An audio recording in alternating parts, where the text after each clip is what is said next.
Do you want to be happy? Today? Are you happy? If you're joyful today, what happened to make you happy? In the last week, do you remember being happy? If you were joyful at some point during the week, what happened to make you happy? So, do you want to be happy tomorrow? Do you want to be joyful next week? Or would you rather have another bad day? Would you rather be filled with anger, resentment, and sorrow? Do you want more joy-filled days compared to times of sorrow? You live your life full of anxiety, worry, and stress. It takes 3 things to enjoy your time, day after day. Be happy. Step 1. Don't let outside influencers alter your mood. You need to take control of your happiness. Most people base their mood upon outside influences. When someone is nice to you, you feel joy. When you make more money, you've had a good day. When outside influences are controlling your emotions, your life is at the whim of chance. It's like your life is a kite. You run along a beach with a kite behind you. Your kite lifts and is flying in the wind. For a while, things are going well. But then outside influences strike your kite down. When you rely on other people for your happiness, you're letting things you can't control influence how your day goes. As long as you allow other people to influence your happiness, your joy will be unstable. When your mood is dependent upon how things are going, the wind will knock you to the ground.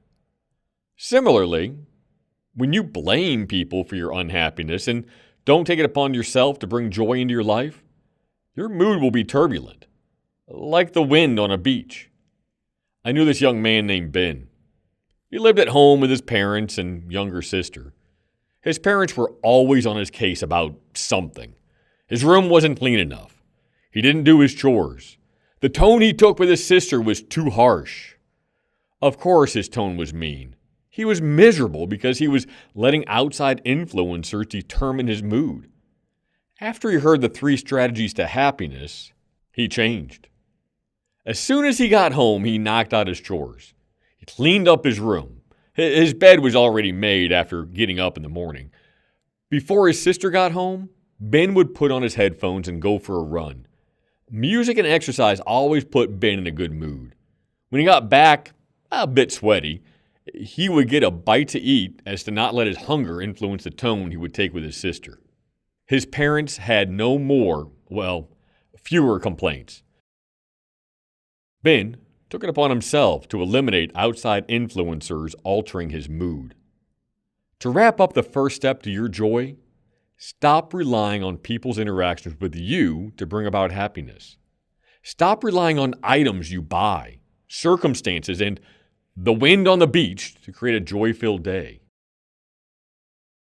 When has someone's interaction with you changed a good day into a bad day?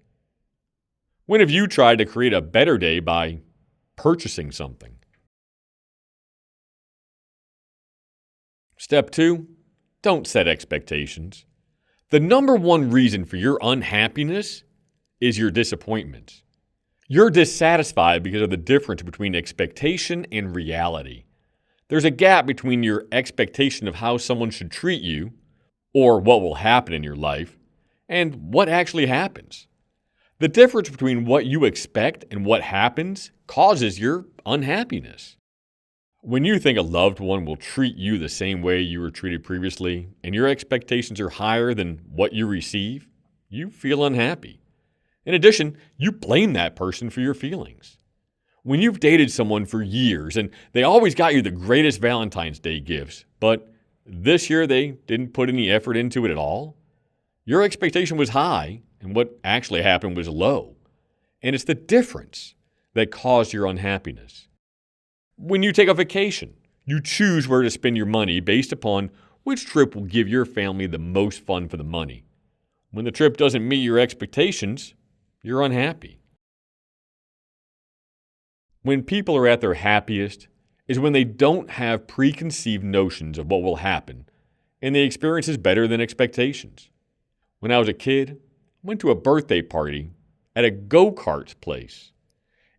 Each guest got to race one another around a track in these quick, low-to-the-ground cars. Between races, we played video games, ate pizza, and joked around. I wanted my next birthday to be that great. On the way home from the party, I convinced my mom to throw a party like that for me come March. I knew it must have been expensive, and we weren't rich, but somehow she managed to pull it off. Everything was set. Guests were on their way, pizza was ordered, and then came the rain. It wasn't just a shower. It was a thunderstorm that knocked out the electricity for 30 minutes. We couldn't do the go-karts. The video games were powered down. By the time we got to the pizza, it was cold and even a bit wet from the rain. At the time, I didn't think anything could have made that birthday party great. My high expectations didn't help. I had a bad day because my expectations were high and the results were miserable. In hindsight, we could have made the most of it. We could have played tag in the dark building. We could have splashed in the puddles. We could have even seen if that weird kid Scott would have eaten wet pizza. To reiterate the second step, eliminate expectations. People are unhappy when they have expectations, typically based upon idealized and edited social media, and you experience the gap, the area between your expectation and reality that leaves you unhappy. When have you had a high expectations and then were disappointed at what happened? So, what is the third step to becoming happy? Do things for other people. Those people who are selfish, narcissistic, and only out for themselves are unhappy. Even if you reach success from your selfishness, you won't be joyful. Your happiness needs to be developed within yourself by focusing your efforts on making other people's lives better.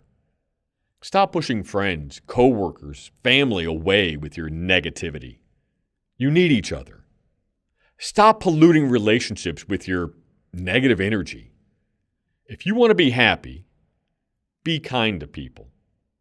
Be nice to as many people as possible. Be generous. Tip well at restaurants. Give thoughtful gifts. Use your power of touch to make connections with people. Use your time to be with people. Use your words to make them feel good about themselves. And not the superficial stuff. Oh, you look nice today. Tell them something important to them. Like, the work you did on that last project stood out above everyone else's. You feel better when you give. You get an endorphin high when you're generous with your words, time, touch, and gifts. Those who are stingy and hoard their money are bitter. Generous people are happy. When you feel good, you come across as positive, fun, attractive. You become someone who people want to spend time with. Your happiness comes from being around other people who are also happy. When you put out positive energy, you'll attract other people's company who add to your joy. You'll enjoy each other's company. Do you want people to tell you they love you? Do you want affection? Do you want a laughter-filled life? Put yourself out there and be joyful around friends, co-workers, and your family. If people don't enjoy being around you, you're going to be miserable. When your friends want to be with you, you'll be happy. Have you ever had that friend who complained all the time? Did you know that person who kept harping on one thing over and over? You don't want to call them. You don't want to hang out. You find ways to avoid them. Don't be that person who constantly complains. Choose who you're going to be. Choose how you'll interact with customers, co-workers, waitresses, family, and friends. If you have a hardship, if you have a problem, if you struggle with something, stop complaining and fix it. You know what it takes to be healthy. You know what you need to do to make more money. You know how to get out of debt. You know how to avoid scams. You know what it takes to have a reliable car. I met this lady named Joyce. She lived in Arizona by herself, and she had a dog. She made good money, but You wouldn't be able to tell from the way she lived. She drove an older Camry. She lived in a 2-bedroom house, and she was frugal, mostly using solar energy and never going out to eat. And she was happy. She didn't let her roommate influence her mood. She didn't buy things to try to give herself a temporary high. She interacted with friends, having them over for coffee. She made a great cup of coffee. She had all the ingredients a Starbucks would keep. She made me an iced mochaccino. As we avoided the desert heat and drank our chilled, frothy drinks, we talked about her generosity. She would give to animal shelters. She only had a dog, but she would buy cat food and other supplies for the animals in need. Through her giving, she met some great people who became her friends. Positive people who, like Joyce, made their happiness through not letting outside influencers alter their mood, not setting expectations, and doing things for other people. They were generous. When Joyce would come across someone who was too self-centered, she would be polite, but excuse herself from interacting with him any further. How do you come across during social situations? How do people view you at parties? When you're talking with coworkers, are you self-centered? Do you brag like a narcissist? Are you trying to impress people with your accomplishments and purchases? People don't want to hang out with people who brag too much. People don't want to feel bad about themselves as compared to your greatness. Be humble. Those with nothing to prove have nothing to brag about. Those who don't have to prove their worth are easier to hang out with. Now, about this being nice to people, I'm not talking about being a pushover. I'm not suggesting you bend over backwards to please everyone.